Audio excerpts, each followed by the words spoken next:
Ya, hola, ¿cómo están? Buenas tardes, bienvenido a todos. Hagamos un trueque, como saben, un evento de TLC Magazine México. Y bueno, ahorita nos estaban diciendo que casi nos van a dar una premisa aquí de algunas noticias. No, no es cierto. Pues básicamente el tema de hoy es un tema primordial y que ha sido delitos fiscales y corrupción, que es una de las principales medidas para el combate de evasión fiscal y sobre todo una bandera de la 4T. Y para este tema tenemos al maestro Ricardo Andrés Cacho García. Ricardo, bienvenido a hacer un trueque con nosotros. Gracias, gracias. Encantado de estar aquí con ustedes.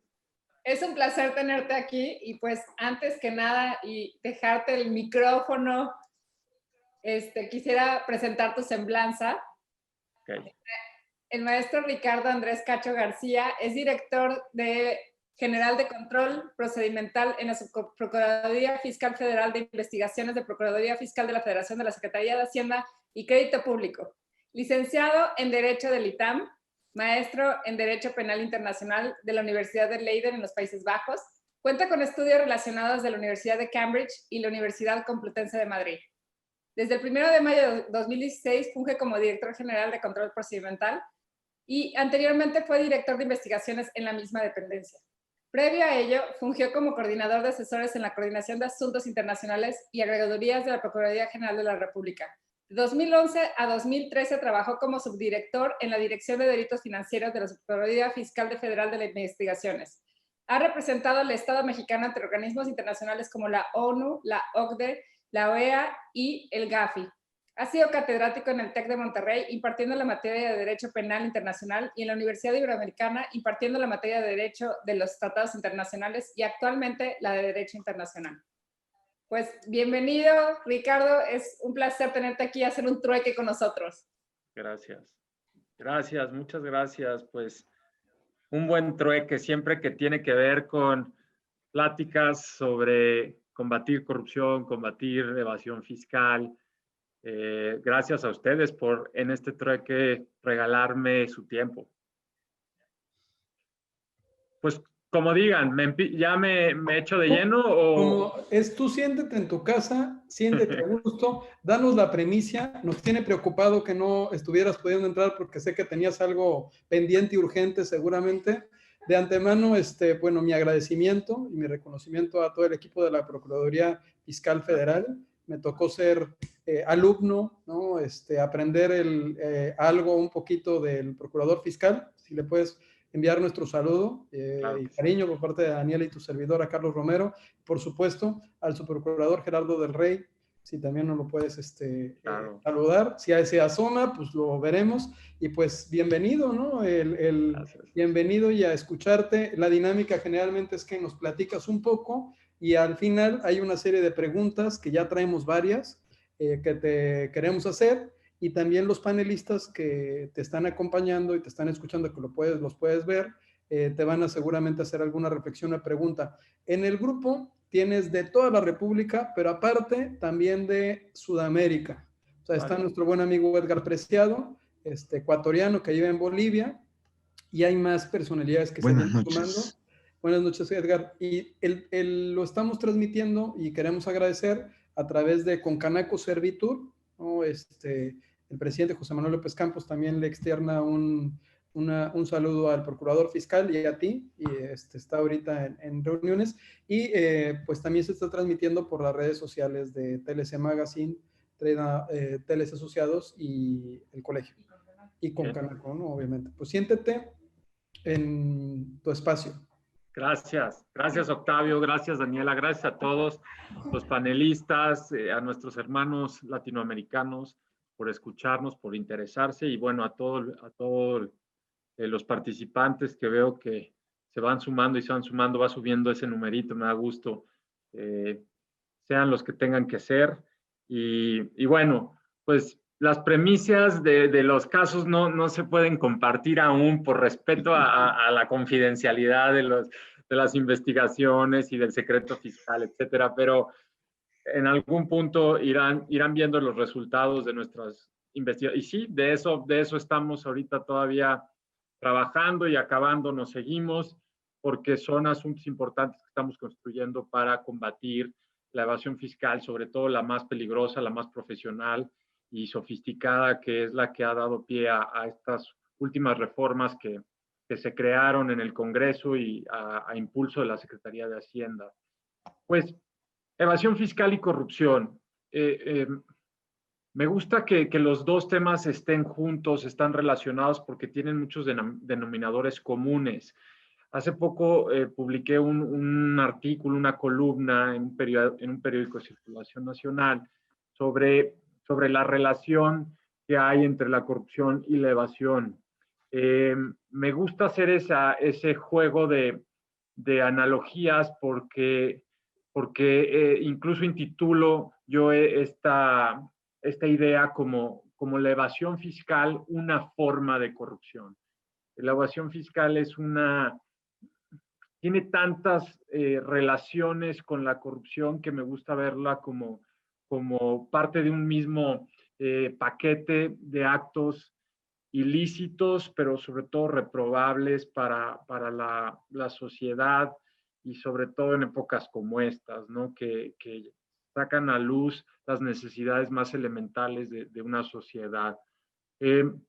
¿Por qué digo que la evasión fiscal de entrada es una forma de corrupción? Y lo ilustro con un ejemplo, es porque los típicos ejemplos de corrupción que tanto detestamos son estos casos en los que alguien, por beneficiar sus intereses personales, individuales, producto de la ambición, deciden despojar recursos que le corresponden a la población en su conjunto, a las instituciones democráticas, a los bienes y servicios directamente proveídos a los ciudadanos y a todos los individuos que pasan por el territorio mexicano. Y así de genérico como se ve la corrupción, aplica de una manera idéntica en la evasión fiscal. Es por intereses personales, individuales, producto de la ambición, se despoja al gasto público de los recursos que le corresponden. Es idéntico eso.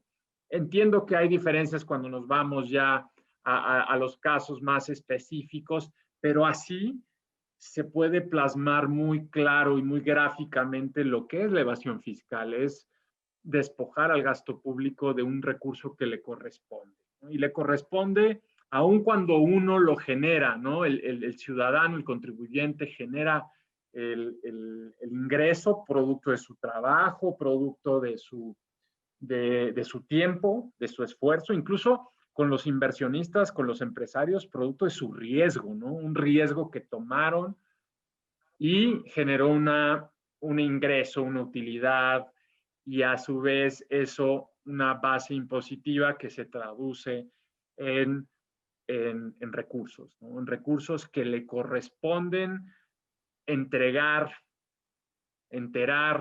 al gasto público, a la tesorería, para que la tesorería lo mande, lo dirija a las necesidades establecidas en el presupuesto. Y en la corrupción no lo genera directamente digamos, el funcionario corrupto, eso creo que es una diferencia importante, pero ya más concreto, y se lo roba aun cuando también está dirigido a proveer un servicio estatal en beneficio de la población. No sé, se me ocurre un ejemplo así que igual nunca hemos imaginado: alguien que trabaje en una empresa paraestatal y se quede una parte de lo que le corresponde a los productos petroleros del país, no sé, o bien otorguen una licitación a una empresa que ha generado un beneficio por debajo de la mesa a la persona que puede tomar la decisión, ¿no?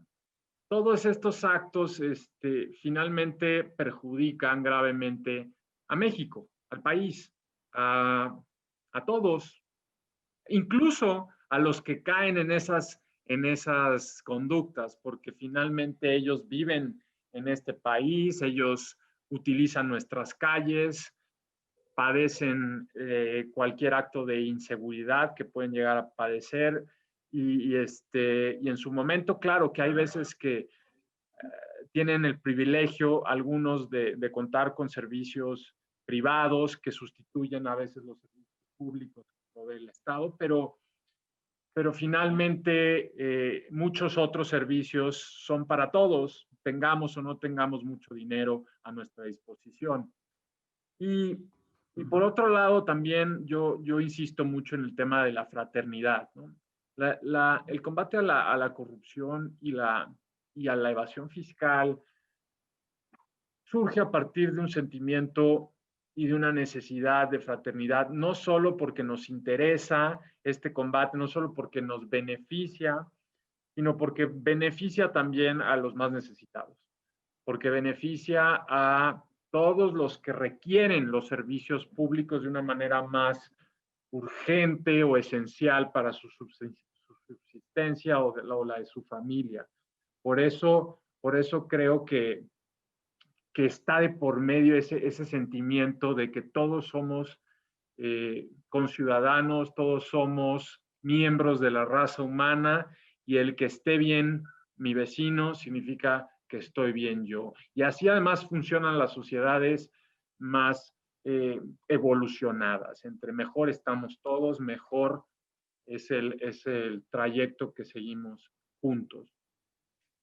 Entonces, estas relaciones que hago con el combate a ambos graves delitos, categorías de delitos, me son a mí muy parecidas. Pero también encontramos otras relaciones entre la evasión fiscal y la corrupción que son interesantes. Por ejemplo, una de ellas es que la corrupción clásica, típica, conforme a los tipos penales que existen, cohecho, peculado, soborno, puede ser también combatida a través de la evasión fiscal. ¿Por qué? Porque pues es un poco evidente o no sé cómo llamarlo. Es prácticamente una regla que ningún corrupto declara sus ingresos producto de la corrupción. Quizá hayan organizaciones que sí paguen una cierta cantidad de impuestos para encubrir el delito predicado que hayan cometido, pero en la mayoría de los casos no vamos a ver que una persona, un funcionario público corrupto, esté declarando esos ingresos que obtuvo a partir de un acto ilícito, sobre todo que esté de una u otra forma relacionado con su encargo, ¿no? Por eso además existen todas estas medidas de declaraciones patrimoniales y se cruzan con las declaraciones fiscales para ver si hay alguna inconsistencia que se pueda investigar o llevar a cabo una línea de investigación. Entonces, ¿cuál es la conclusión de este ejemplo?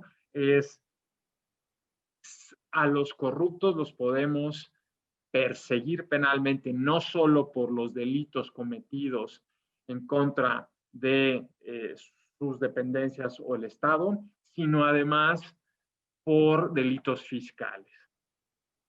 Tan sencillo como las declaraciones de ingresos del impuesto sobre la renta, que en algún momento dado no coincidan con sus ingresos realmente obtenidos. Y ahí hay un paralelo muy interesante con el enriquecimiento ilícito, ¿no? El enriquecimiento ilícito es cuando existen ingresos a nombre de un funcionario público que no puede acreditar el origen o justificar de dónde vinieron, al menos de una actividad lícita. Y similarmente hay un delito en el Código Fiscal de la Federación, en el artículo 109, que dice a quien consigne ingresos acumulables menores a los realmente obtenidos. Entonces, igual ahí se trata de analizar los ingresos, el incremento en el patrimonio de una persona, funcionario público posiblemente, que no coincida con los que realmente obtuvo o los que declaró más bien. Entonces, ahí hay una discrepancia y la discrepancia puede ser evidenciada en un juicio penal para efectos de delitos fiscales. Y también dentro de ese mismo precepto 109, dentro de la misma fracción está la variante del delito que llamamos nosotros el de discrepancia de gastos. O sea, que existan gastos superiores en un año, en un ejercicio fiscal por parte de una persona que no coincidan con los ingresos. Y ese tipo penal, desde luego, que puede ser desvirtuado desde el procedimiento administrativo si existe una justificación también para acreditar esos gastos. Pero si no está justificada, si no está acreditada, entonces se actualiza un tipo penal fiscal. Entonces, dos tipos penales fiscales que son muy similares de una manera genérica a una especie de enriquecimiento ilícito o incluso el lavado de dinero producto de actos de peculado, actos de soborno o de cohecho de cualquier índole, ¿no? Todos estos tipos de delitos de corrupción finalmente tienen que ser ocultados, encubiertos de una u otra manera si el responsable quiere evitar ser expuesto de una manera muy evidente. Entonces, vienen operaciones posteriores que tienen el propósito de desdibujar el origen ilícito de estos recursos, incluso la propiedad o la relación que existe entre el servidor público o llamémoslo, responsable del delito y esa riqueza. Entonces, todas esas operaciones, por un lado, también generan el delito de lavado de dinero, operaciones con recursos de procedencia ilícita, y a su vez cada una de esas operaciones puede constituir un ingreso adicional.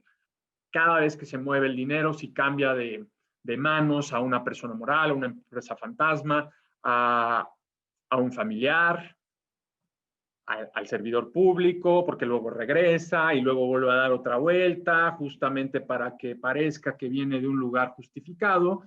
Y entonces todas esas operaciones, por un lado, son lavado de dinero, pero además todas esas operaciones a su vez pueden constituir ingresos acumulables que generen algún delito fiscal si no se declararon de manera pertinente. Entonces, incluso el Código Fiscal de la Federación habla precisamente de esto, de que las operaciones con recursos de procedencia ilícita se presume que existen en ellas defraudación fiscal, lo dice el artículo 108. Y incluso dice también el propio artículo que se pueden perseguir de manera simultánea, el lavado de dinero y la defraudación fiscal.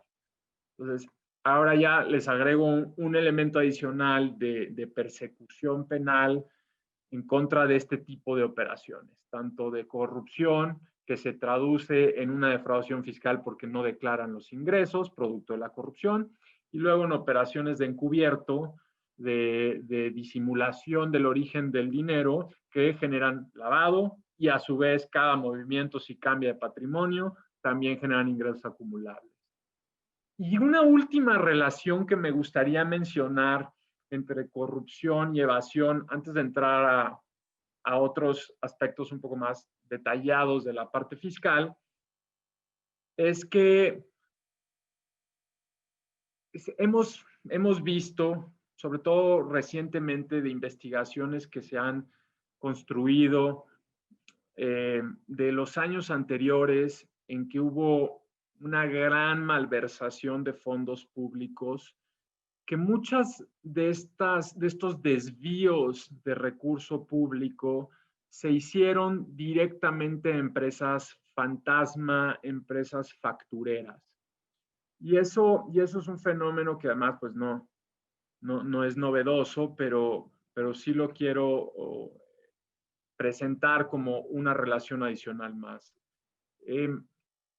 Aquí, digamos que, a diferencia del ejemplo que puse del corrupto que obtiene el soborno o algo así, estos delitos, aunque también tienen desde luego un responsable que lo organizó y que está dentro de la propia dependencia gubernamental, pero aquí hay una gran colusión con estas organizaciones factureras. ¿Por qué? Porque se trata de mucho dinero, muchísimo dinero, muchos recursos que no son normales en el ingreso de una cuenta bancaria de una persona física.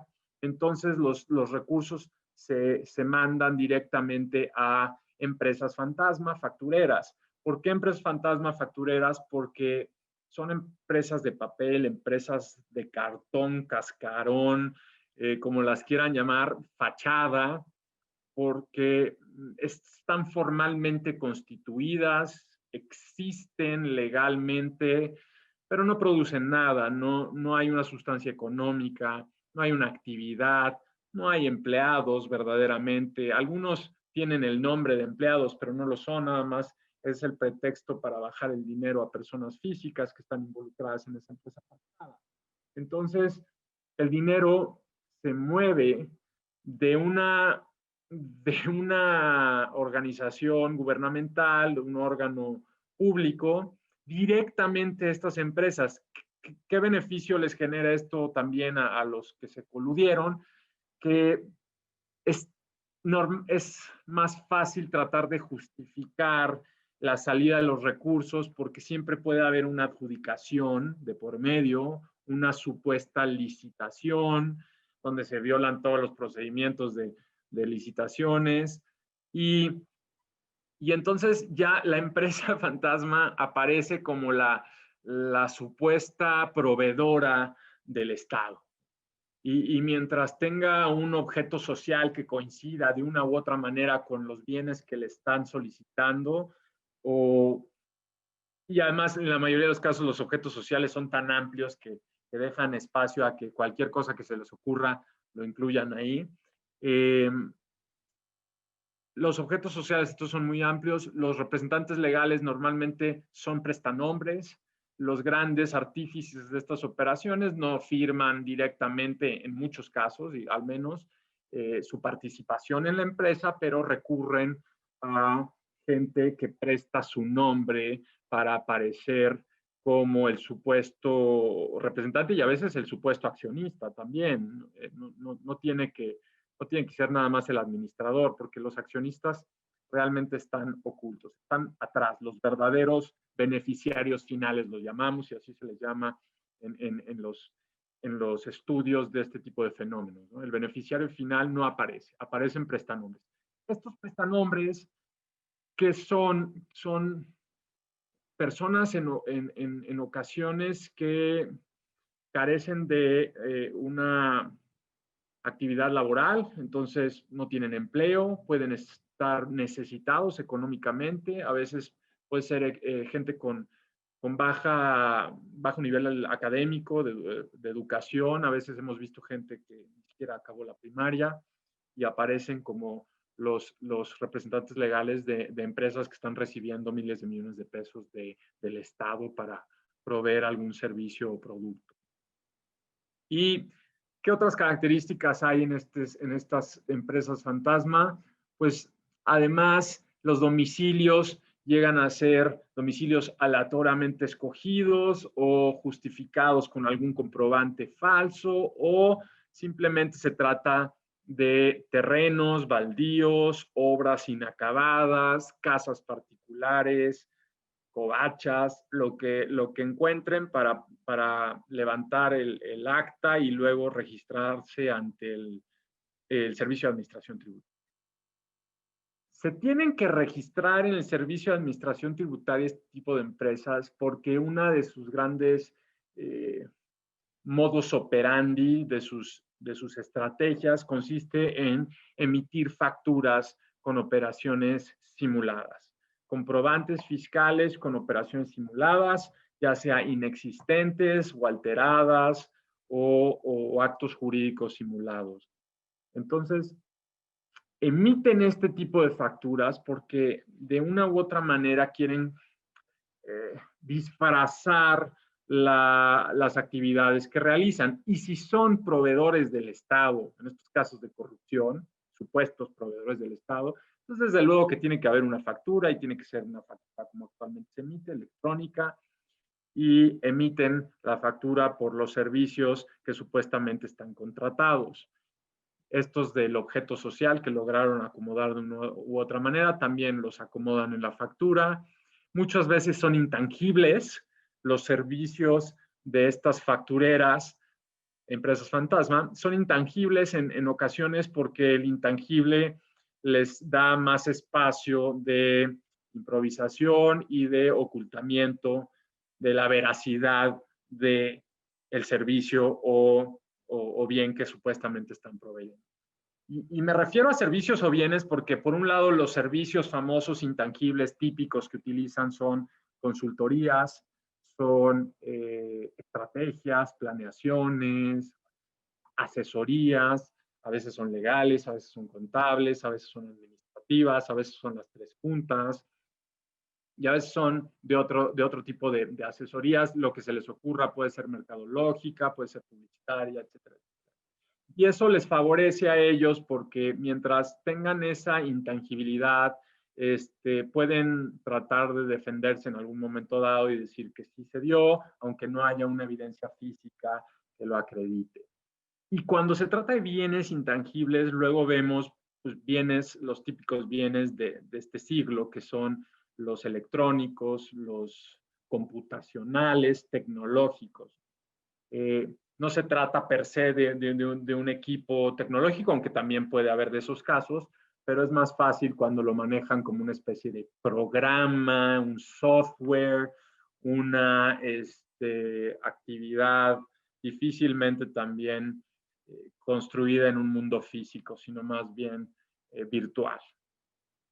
Entonces, estos servicios o bienes supuestamente proveídos tienen una factura que lo ampara. Normalmente hay un contrato muy genérico que habla de este tipo de servicios que se van a otorgar, y de ahí pues ya el dinero está en el control de estas organizaciones, y lo que normalmente sucede a partir de ese movimiento a la empresa 1, llamémosla, aparecen una serie de empresas o bloques de empresas, empresa 2, empresa 3, empresa 4, empresa 5, y las podemos llamar un primer bloque. Se dispersa el dinero a ese primer bloque de manera aleatoria, a veces en los mismos días, a veces un minuto después, a veces dos semanas después, pero se va dispersando el dinero y luego puede venir un segundo o tercer bloque de empresas. No es nada más una, sino bloques enteros, 5, 6, 10, 20 empresas. Finalmente, el abrir una empresa no es mucha ciencia y poderla registrar, pues, es parte de la buena fe de cualquier comerciante o persona que está tratando de emprender un negocio.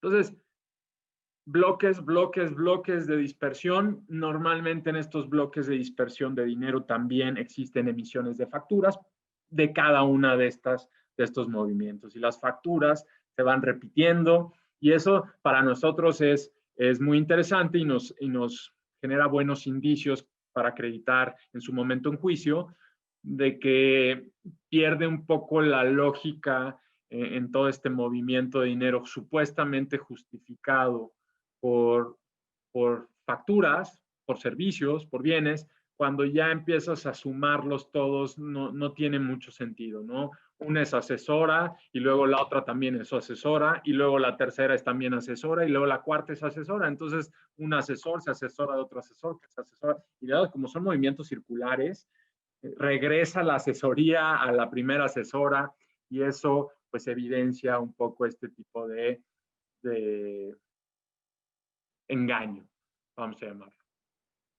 Entonces, lo que aquí ya quiero incluir es que estas empresas factureras se volvieron multiusos. Multiusos porque no solo proveen este tipo de intenciones de corrupción y posterior movimiento y lavado de dinero, sino que además, desde luego, proveen otro tipo de servicios o de grupos organizados de la delincuencia. O sea, pueden servirle al narcotráfico, pueden servirle al ciberdelito, pueden servir a cualquier otro delito predicado, como lo llamamos en el derecho penal, delito predicado de lavado de dinero. O sea, el delito subyacente, el original, que luego genera las posteriores operaciones con recursos de procedencia ilícita.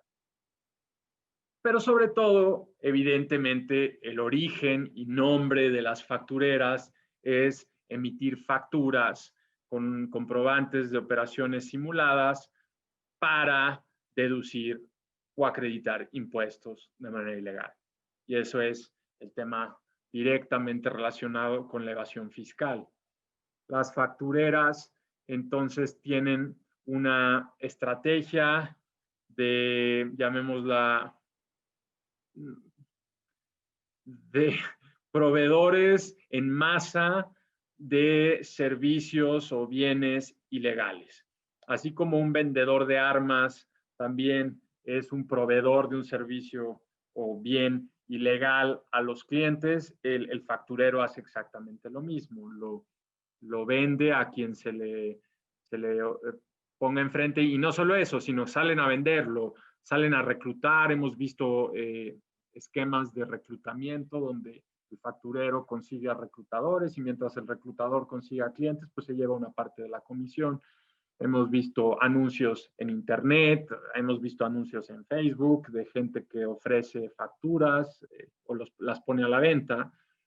Y bueno, otros despachos que ya se hacen llamar despachos jurídicos y que venden a empresas de todos los tamaños y de todas las industrias los servicios de facturación como si fuera un servicio que puedes comprar, ¿no? Es una obligación cuando la operación es real, pero es un delito cuando la estás inventando. Y los clientes también cometen un delito, no solo es el facturero el que comete varios delitos en el proceso de toda esta estrategia, sino que también los consumidores del producto, como el consumidor del arma ilegal que está comprando, también comete el delito. Y los delitos que actualmente se encuentran regulados, pues ya están incluso afectados por la reforma penal fiscal que se aprobó el año pasado y apenas entró en vigor este año, digamos el 1 de enero del 2020, entró en vigor la famosa esta reforma contra las empresas factureras o empresas fantasmas, así la llamaban en los medios de comunicación, y es porque incluimos los delitos de defraudación fiscal equiparada, los varios delitos de defraudación fiscal equiparada, y el delito del 113 bis del Código Fiscal, que es la compraventa de facturas, en el catálogo de delincuencia organizada. Al incluirlo en el catálogo de delincuencia organizada, significa que si hay un grupo de 3 o más personas que tiene como propósito cometer cualquiera de estos delitos que acabo de enunciar de manera reiterada o permanente, entonces también está cometiendo el delito de delincuencia organizada. Es una modalidad adicional criminal que se le imputa a cualquiera de los miembros que pertenezcan a esta organización. No solo se les va a imputar la defraudación fiscal per se, que conlleva de 3 a 9 años de prisión cuando es un monto de más de 2.4 millones de pesos, sino que además se les imputan el delito autónomo de delincuencia organizada que puede llevar hasta 16 años de cárcel a los principales artífices de esa organización. Además, se puede aplicar la figura de extinción de dominio.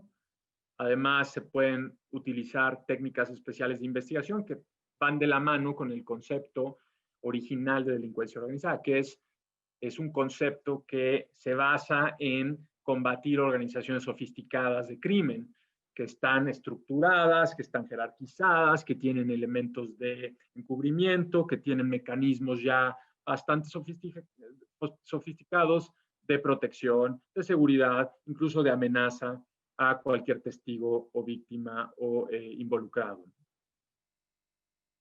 Ese es el delito que se le atribuye a partir del 2020, se le atribuirá a cualquier organización facturera, digamos.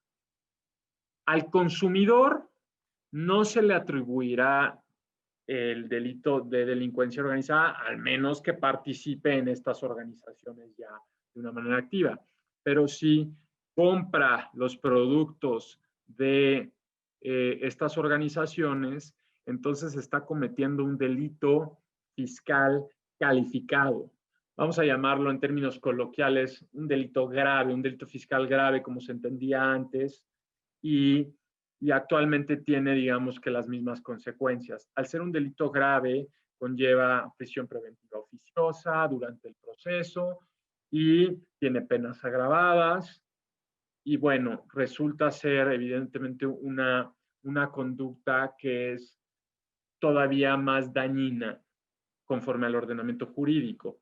Incluso ya a este monto determinado de 3 veces el monto que establece la tercera fracción del 108 que acabo de decir, 2.4, se suman 3 veces o se multiplica por 3 conforme a lo que dice la reforma, y si llega a 7.8 millones de pesos en adelante, vamos a cerrar números, 7.8 millones en adelante, si es un delito calificado, como lo sería al emitir una factura falsa o recibirla, entonces conlleva estas consecuencias de gravedad. Pero le pusimos esos candados porque, uno, por seguridad jurídica, y dos, para respetar el principio de proporcionalidad del derecho penal, en el que cada conducta sea atribuida con su correspondiente consecuencia proporcional. Entonces, cuando sean este tipo de montos millonarios y se recurre a ese tipo de servicios tan dañinos como las facturas falsas, entonces pueden caer en ese supuesto. Ahora, se tiene que tener mucho cuidado también de los dos lados, tanto del lado de la autoridad que va a investigar estos delitos, como del lado de las empresas y las personas físicas en general, para no tener este tipo de problemas. Y esto ya es partiendo de un supuesto de un empresario honesto y que respeta las reglas del sistema jurídico mexicano. Muchos me han preguntado, me lo preguntaron cuando se estaba negociando esta reforma en el Congreso. Oye, Ricardo, pero ¿no hay riesgo de que un buen empresario, un buen ciudadano, caiga accidentalmente o fabricadamente en uno de estos supuestos y entonces tenga que enfrentar una prisión preventiva, o incluso, en dado caso, lo puedes acusar de delincuencia organizada? Y mi respuesta, bueno, son varias respuestas. Primero, delincuencia organizada no aplica a menos que nosotros tengamos y le presentemos al juez, y el juez lo tendrá que decidir, si existe una reiteración o una permanencia en estas conductas delictivas. Entonces, no puede ser el consumir una factura lo que te lleve a ser imputado de delincuencia organizada. Incluso eso nos generaría a nosotros problemas de responsabilidad por no respetar la teoría del caso en un proceso penal. Por otro lado, el tema del delito calificado, que no es delincuencia organizada, pero sí conlleva prisión preventiva oficiosa, ¿cómo lo puedes evitar, o cómo podemos evitar que se le acuse injustamente a un empresario o a un administrador de una empresa un delito de esta índole? Y la respuesta es, hay muchas formas y que nos corresponden a los dos. Primero que nada, a nosotros, evidentemente, el que vamos a armar casos solo cuando existan pruebas. Y cuando existan pruebas significa que tenemos acreditado, por un lado, la empresa fantasma, la empresa facturera, y luego que tenemos acreditados los consumidores de esa empresa, porque lo podemos cruzar con las bases de datos del Servicio de Administración Tributaria para saber quiénes fueron todos los que recibieron una factura o emitieron una factura en relación con esa empresa. Y luego tenemos que asegurarnos de que esa empresa realmente haya también participado en una simulación, porque hay casos que me ponían como ejemplo en los que las factureras o estas empresas que son publicadas en el artículo, conforme al artículo 69 en el Diario Oficial, como EFOS, empresas que facturan operaciones simuladas, han habido casos en las que estas empresas son híbridas en el sentido de que por un lado simulan operaciones y por otro lado sí realizan operaciones reales. Entonces, es más complicado el caso, sí lo es, pero en todos esos casos de las publicaciones del 69 se le da vista también a los que dedujeron cualquiera de esas facturas que emitió la empresa facturera. Y tiene una oportunidad de defenderse el empresario o el representante de una empresa o la persona física contribuyente, precisamente en ese momento, desde que se les da vista para que acrediten que es una operación real, ellos pueden presentar toda la evidencia que sea necesaria o suficiente para ello. Aquí, desde luego que también la autoridad tiene que ser cuidadosa en que no le estén engañando, en que esa evidencia no esté fabricada, pero que si existen indicios suficientes de que esa sí es una operación real, no se le imputa al contribuyente un delito. Y no solo ese es el momento que tiene el contribuyente para acreditar la realidad de las operaciones, también después de que el SAT hace este ejercicio, el caso, si llega a las manos de la Procuraduría Fiscal, de nosotros, ahí nosotros también tenemos que hacer un análisis, primero de las pruebas que acreditan la simulación de las operaciones en general y luego del contribuyente en particular. Si se defendió, si presentó pruebas o no, incluso puede ser llamado también a ofrecer cualquier prueba. Y solo en el caso de que la Procuraduría Fiscal esté convencida de que ahí no hay una operación real, formularemos querella y lo formularemos ante la Fiscalía General de la República, donde también podrá tener una oportunidad el contribuyente al ser llamada en la investigación inicial a defenderse o desvirtuar la simulación que se le imputa. Y luego, si el Ministerio Público llega también a la conclusión de que es una operación simulada, se presenta ante un juez. Y el juez tendrá que decidir, después de escuchar a las partes, incluido al defensor, al imputado y a su defensor, tendrá la oportunidad de presentar incluso sus datos de prueba y el juez tomar una decisión. Si el juez decide que está de acuerdo con el Ministerio Público, con la Procuraduría Fiscal y con el SAT, de que esa era una operación simulada, entonces sí, lo vincula a proceso e inician estas medidas.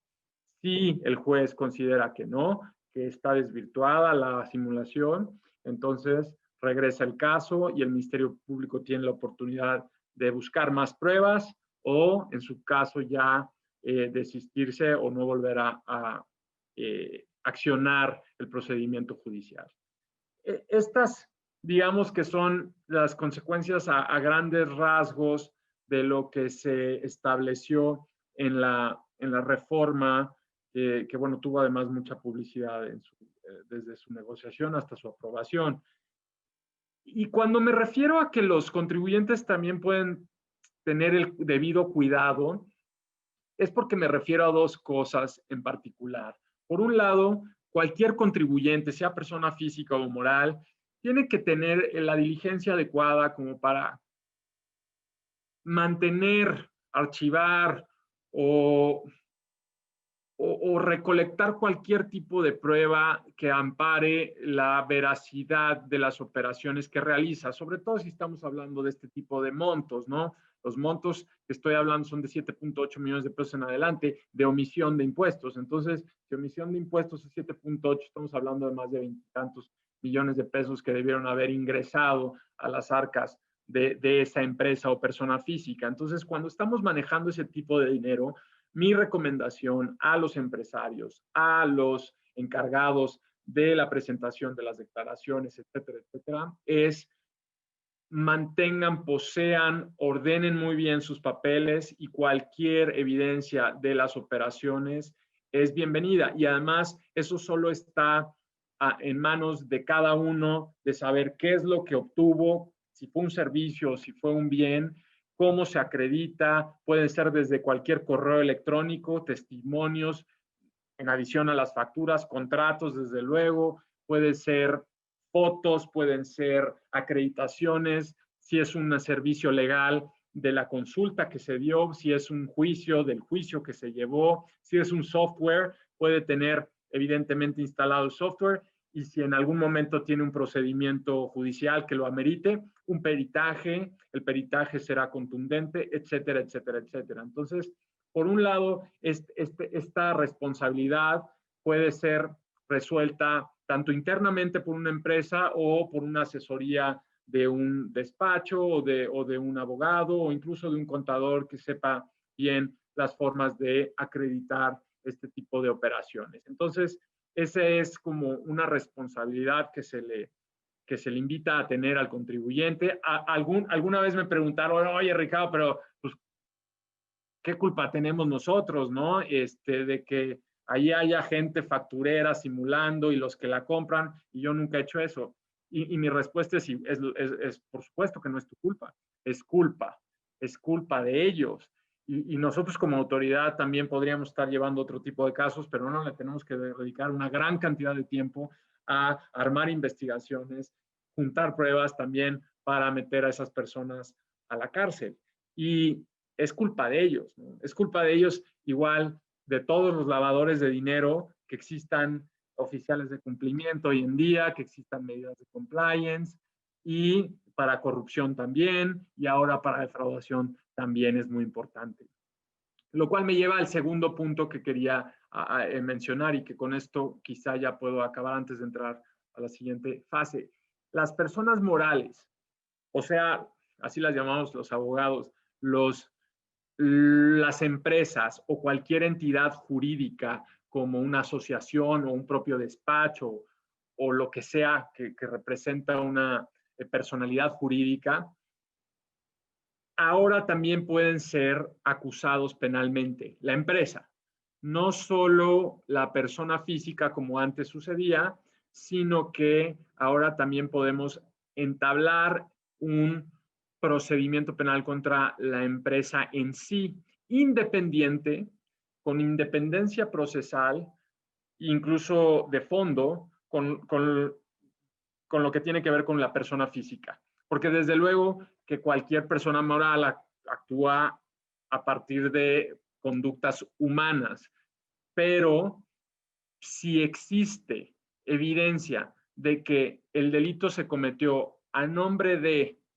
por cuenta de, en beneficio de o con los medios que provee la empresa, entonces se puede acusar penalmente a la empresa. Va de nuevo, a nombre de, por cuenta de, en beneficio de o con los medios que proporciona la empresa. Si existen esos, cualquiera de esos, no es acumulativo, sino alternativo. Además de acusar a cualquier persona física que tenga indicios de ser responsable, se acusa a la empresa en sí. Pero hay una frase ahí muy interesante en la ley que dice, siempre y cuando no existiera un debido control en la organización de la empresa. Siempre y cuando no existiera un debido control en la organización de la empresa.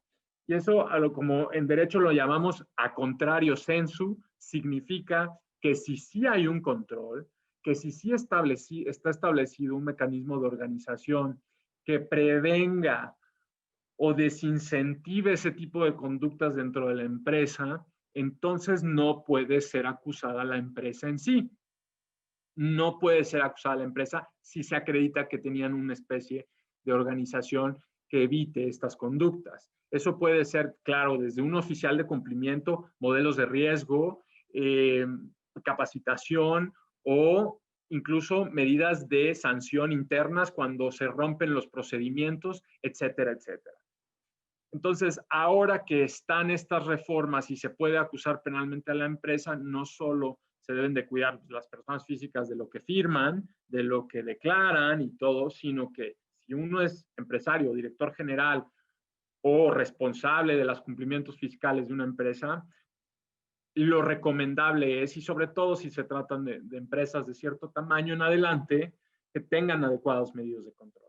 Eso va a evitar que tengan que enfrentar un procedimiento penal. ¿Y cuáles son las consecuencias de una empresa yéndose a un procedimiento penal?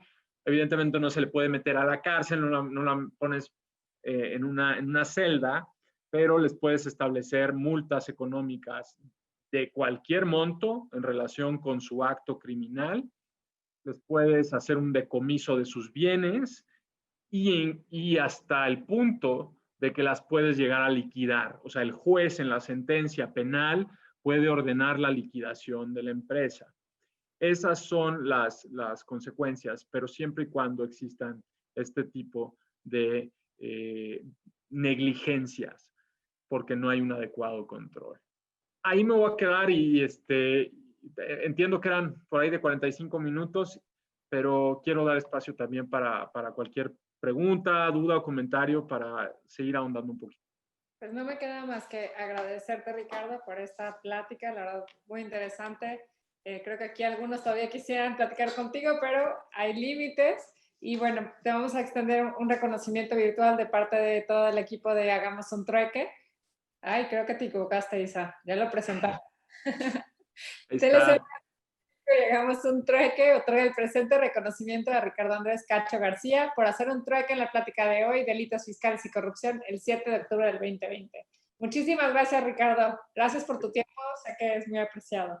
Gracias a ustedes, gracias Daniela, Octavio, Nahum, Manuel, Edgar, saludos a la gente de Ecuador, saludos a la gente de Sudamérica, Gabriel, por ahí Antonio y todos los demás que estuvieron, los que mandaron preguntas, los 200 y tantas que en algún punto vi. Gracias por escucharme y por estar interesados en estos. Es un placer para mí estar con ustedes. Gracias. Que tengan buena noche.